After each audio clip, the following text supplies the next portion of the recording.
নমস্কার, welcome to পুতুল ভান্ডারিস kitchen. এখন আমি যাচ্ছি আমার বাগানে, এগুলো কলমি শাক। আপনারা অনেকেই জানেন আমার বাড়ির সামনে একটা ছোট্ট বাগান আছে। এর আগেও আমি অনেক ভিডিওতে অনেক সবজি তুলে দেখিয়েছি। আজকে আমি বাগান থেকে একটা টাটকা লাউ কেটে নেবো। আমার হয়েছে এখন কলমি শাক, পুঁই শাক আর বিভিন্ন ধরনের ডাঁটা হয়েছে। এগুলো সাদা কাটোয়া ডাঁটা, লাল কাটোয়া ডাঁটা। আর মাঝে মধ্যে এখন বৃষ্টি হচ্ছে, ডাঁটাগুলো খুব সুন্দর বেড়েছে, একেবারে দেখলেই খেতে ইচ্ছে করবে। বিভিন্ন রকম শাকসবজি আমি নিজেই লাগিয়ে থাকি আর সেগুলো খুব ভালো মতো হয়ও। তেমনই এই লাউ গাছটাতে অনেকগুলো লাউ এর আগে ধরেছিল, সেই রান্নাগুলো আপনাদের সঙ্গে শেয়ার করা হয়নি। তা আজকে ভাবলাম বাগান থেকে একটা টাটকা লাউ কেটে নিয়ে একটা দুর্দান্ত স্বাদের নিরামিষ লাউয়ের রান্না আপনাদের সঙ্গে শেয়ার করি। তা লাউটা আমি কেটে নিচ্ছি, আর একটু আগে এখানে বৃষ্টি হয়ে গেল, লাউটা মাটির মধ্যে পড়ে আছে, লাউটার গায়ে প্রচুর কাদা মাটি লেগে গেছে। তা লাউটাকে কেটে নেওয়ার পরে খুব পরিষ্কার করে লাউটা ধুয়ে নিয়েছি। আর লাউয়ের সাইজটা দেখুন কত সুন্দর লম্বা হয়েছে, এই গাছটাতে এরকম লম্বা লম্বা লাউগুলোই ধরেছিল। তা লাউটাকে এখন আমি প্রথমে দু টুকরো করে কেটে নেবো, তারপর একেবারে খোসা ছাড়িয়ে একটু বড় বড় ডুমো ডুমো করে কেটে নেবো। আজকে লাউয়ের সম্পূর্ণ নিরামিষ একটা দুর্দান্ত স্বাদের রান্না আপনাদের সঙ্গে শেয়ার করছি।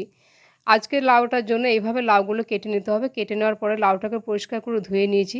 আজকে লাউয়ের রান্নাটা অনেকের কাছেই অজানা, তাই সম্পূর্ণ রান্নাটা দেখার অনুরোধ জানালাম। গ্যাস অন করে কড়াই বসিয়ে দিয়েছি, সামান্য পরিমাণে একটু জল দিচ্ছি। জল দেওয়ার পরে কেটে ধুয়ে রাখা লাউগুলো কড়াইয়ের মধ্যে দিয়ে দিচ্ছি।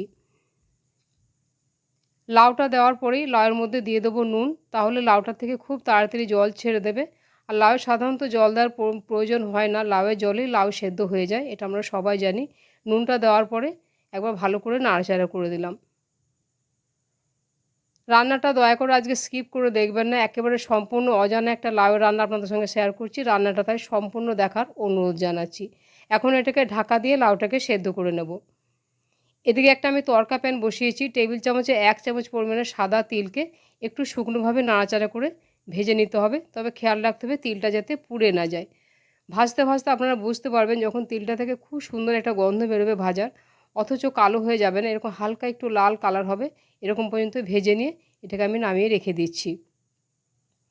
এখন আমি লাউটা ঢাকা খুলে দেখে নেবো লাউটা সেদ্ধ হয়েছে কিনা। লাউটা একেবারে টাটকা লাউ, আর লাউটা বেশ কচি ছিল, খুব তাড়াতাড়ি লাউটা সেদ্ধও হয়ে যাবে। একবার ভালোভাবে নাড়াচাড়া করে দিলাম। আর এই যে লাউয়ের জলটা আছে, এই জলটা তো অনেকখানি জল বেরিয়ে গেছে, এই জলটা পুরোটাই রান্না করতে দিতে হবে। লাউটা বেশ ভালো সেদ্ধ হয়ে গেছে, আর এর থেকে সেদ্ধ করব না। এখন আমি গ্যাসের ফ্লেমটাকে অফ করে দিয়ে লাউটা এইভাবেই কড়াইয়ের মধ্যে রেখে দিচ্ছি। এখন আবারও তড়কা প্যানটা এইভাবে বসিয়ে দিয়েছি। এখন দিয়ে দিলাম টেবিল চামচে 1 চামচ পরিমাণে সর্ষের তেল। এর মধ্যে দিয়ে দিচ্ছি চা চামচে হাফ চামচ পরিমাণে বিউলির ডাল। বিউলির ডালটাকে প্রথমেই দিয়ে দিলাম। বিউলির ডালটাকে একটু ভাজা যখন হয়ে যাবে তখন এখানে চা চামচে 1 চামচ পরিমাণে দিয়ে দেবো গোটা মেথি, আর চা চামচে 1 চামচ পরিমাণে দিয়ে দেবো হলুদ সর্ষে। কম আছে এটাকে ভাজতে হবে, আঁচ বাড়ানো যাবে না। এখন ঝালের জন্য আমি দিয়ে দেবো দুটো কাঁচা পাকা লঙ্কা। আপনারা চাইলে এর মধ্যে শুকনো লঙ্কাও দিতে পারেন, কিন্তু আমি পরে আবারও একবার শুকনো লঙ্কা ব্যবহার করব, তাই দুটো কাঁচা লঙ্কা দিয়ে দিলাম। এখন কম আঁচে এই মশলাটাকে হালকা করে ভেজে নিতে হবে।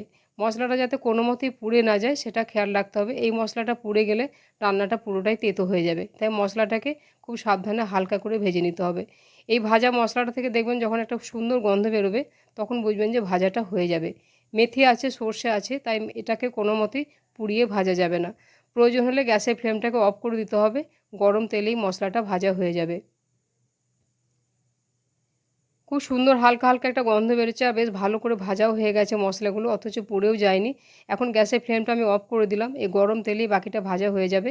এরকমভাবেই মশলাটাকে ভেজে নিতে হবে। এখন এটা ভাজা হয়ে গেছে, এখন এটাকে নামিয়ে একটু আমি ঠান্ডা করে নেব। আর এদিকে আমি যে তিলটা আমি ড্রাই রোস্ট করেছিলাম শিলপাটার মধ্যে দিয়ে দিচ্ছি, সামান্য করে জল দিয়ে তিলটাকে আমি বেটে নেব।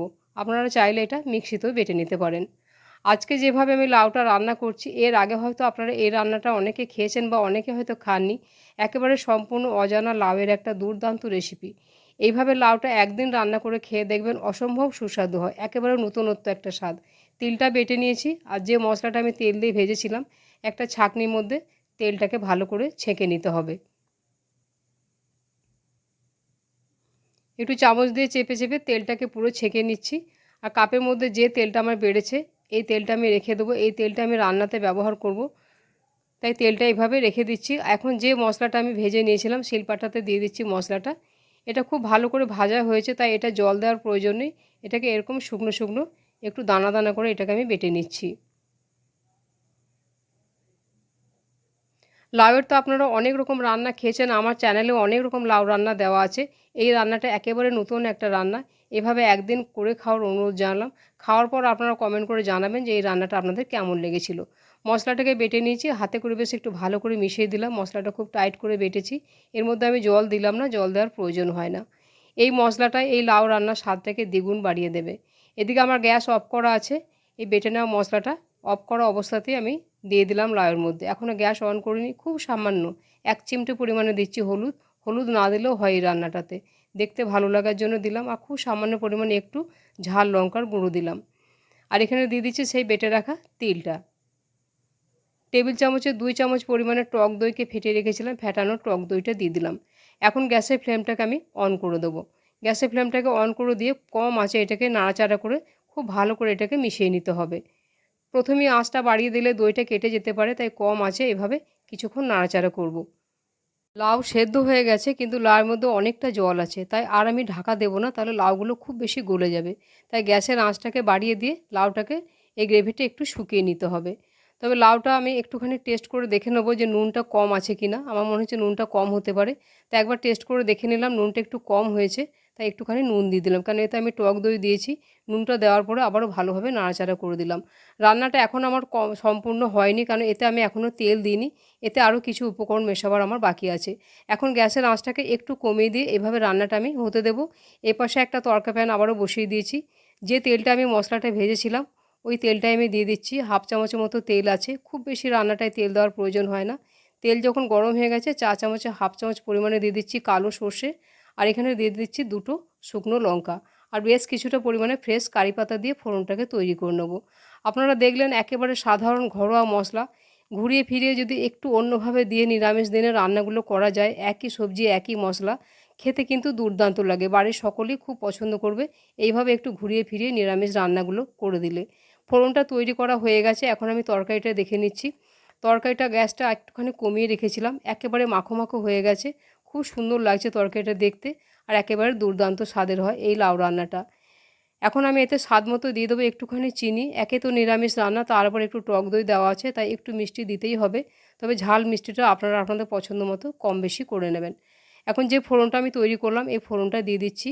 আর এই তরকারিটার মধ্যে এই ফোড়নটা দিলে তবেই রান্নার স্বাদটা একেবারে দ্বিগুণ হয়ে বেড়ে যাবে। ফোড়নটা দেওয়ার পরে নাড়াচাড়া করে খুব ভালোভাবে এটাকে মিশিয়ে দিলাম।